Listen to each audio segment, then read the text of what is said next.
Baik, kalau sikit. Kita sambung pelajaran kita, iaitu menyelesaikan ketaksamaan kuadratik menggunakan selisih kuasa 2. Okey, sebelum itu cuba kita perhatikan satu persamaan kuadratik. Cari nilai x jika x kuasa 2 tolak 4 sama dengan 0. Okey, dalam skrip kita tulis soalannya, x kuasa 2 tolak 4 sama dengan sifar. Okey. Tolak 4 boleh kita pindahkan pergi sebelah kanan, tanda sama juga. Okey, kita dapat. Okey. X kuasa 2 sama dengan 4. Oleh kerana ni x kuasa 2, baik, kita boleh cari nilai x dengan meletakkan tanda punca kuasa 2 di hadapan nombor 4. Jadi x sama dengan punca kuasa 2 4, dan punca kuasa 2 ada tambah dan tolak. Jadi tambah dan tolak punca kuasa 4, jawapan dia ialah 2. Jadi x sama dengan tambah dan tolak 2. Jadi bermakna ada dua jawapan. Yang pertama, x sama dengan 2. Yang kedua, x sama dengan negatif 2. Okey, cuba kita perhatikan ketaksamaan ini.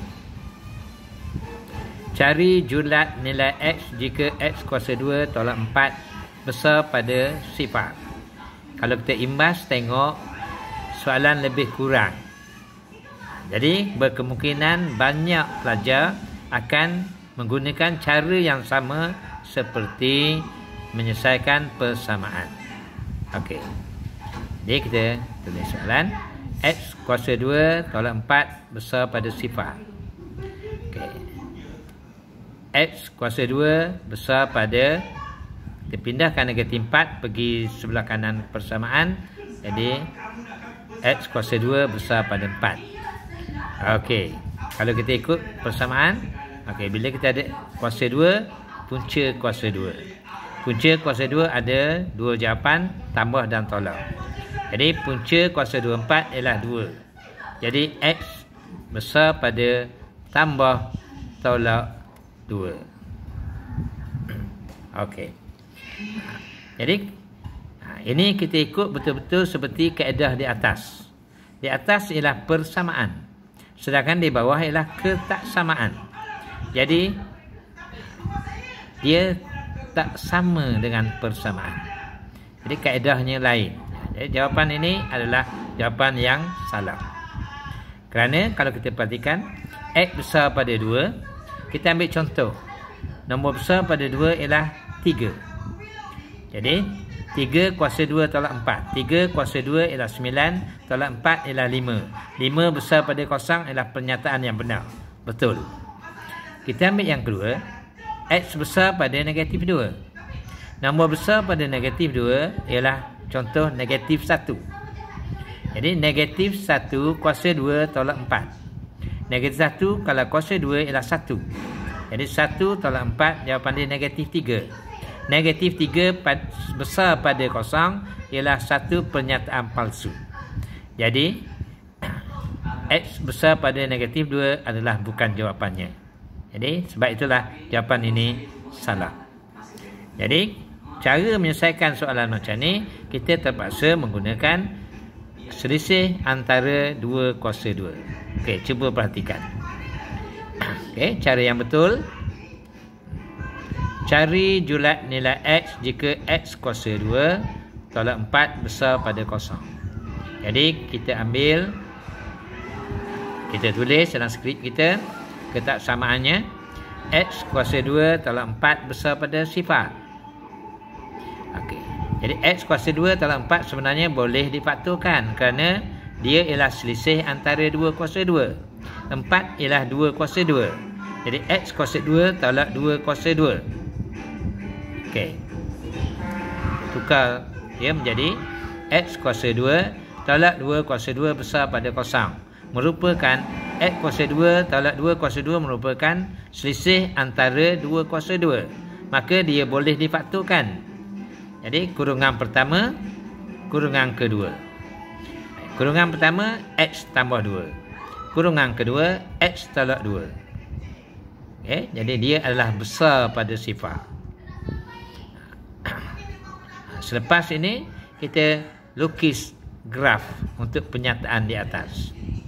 Okey, paksi X. Graf kita kena paksi X. Baik, bila untuk X tambah 2, dia akan kena paksi X di negatif 2. Untuk X tolak 2, dia akan kena paksi X di nombor 2. Jadi, kita tandakan. Okey. 1 kena paksi X di nombor 2. 1 kena paksi X di nombor negatif 2. Okey. Besar pada kosong bermakna kita kena lorek sebelah atas pada paksi X. Jadi, yang belah kiri itu kita lorek di situ, belah atas pada paksi X. Dan belah kanan sana kita lorek di situ. Jadi, ada dua lorekan. Jadi, bila ada dua lorekan, akan ada dua jawapan. Jadi, apakah jawapan yang pertama? Kawasan lorekan ialah sebelah kiri pada negatif 2. Jadi, X ialah kecil pada negatif 2. Okey. Yang sebelah kanan sana, lorekan sebelah kanan kepada nombor 2. Bermakna, X besar pada 2. Jadi, jawapannya X kecil pada negatif 2 ataupun X besar pada 2. Okey, cuba kita semak jawapan. Kalau X kecil pada 2, negatif 2, X kecil pada negatif 2, contohnya ialah negatif 3. Baik, kita masukkan atas ketak samaan di atas. Negatif 3 kuasa 2 tolak 4. Negatif 3 kuasa 2 ialah 9. Jadi 9 tolak 4, jawapan dia 5. 5 besar pada sifar adalah satu kenyataan yang benar. Okey, jadi X kecil pada negatif 2 ialah jawapan yang betul. Kita perhatikan pula X besar pada 2. Kita ambil contoh nombor 3. X besar pada 2. Okey, contoh terdekat ialah X sama dengan 3. Jadi 3 kuasa 2 tolak 4. 3 kuasa 2 ialah 9. 9 tolak 4 ialah 5. 5 besar pada 0. Juga pernyataan yang benar. Jadi X besar pada 2 adalah jawapannya.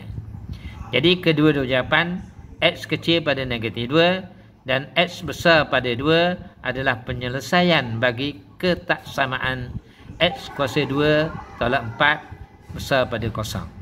Dan kita namakan ini julat nilai X. Okey. Sekarang kita perhatikan contoh lain. Okey, cari julat nilai X jika X kuasa 2 tolak 2 kecil dan sama dengan sifar. Okey. Soalannya, X kuasa 2 tolak 2 kecil dan sama dengan sifar. Okey. Jadi, kita jadikan dia selisih antara 2 kuasa 2. Okey, dalam 2 kurungan. Okey. Kita dapat X kuasa 2. Okey, 2 tu sebenarnya ialah punca kuasa 2 kuasa 2. Kecil dan sama dengan sifar. Jadi kita dapat selisih antara 2 kuasa 2. Jadi kita boleh faktorkan. Buat 2 kurungan. Okey, kurungan yang pertama depannya X, kurungan yang kedua depannya X. X darab X, X kuasa 2. Okey. Kurungan yang pertama, punca ganda 2, punca ganda 2, punca ganda 2 di sini dan punca ganda 2 di sini. Okey. Jadi satu kurungan tambah, satu kurungan tolak. Tambah darab tolak, tolak. Punca ganda 2 darab punca ganda 2 ialah punca 2, punca ganda 2 kuasa 2 ialah 2. Okey.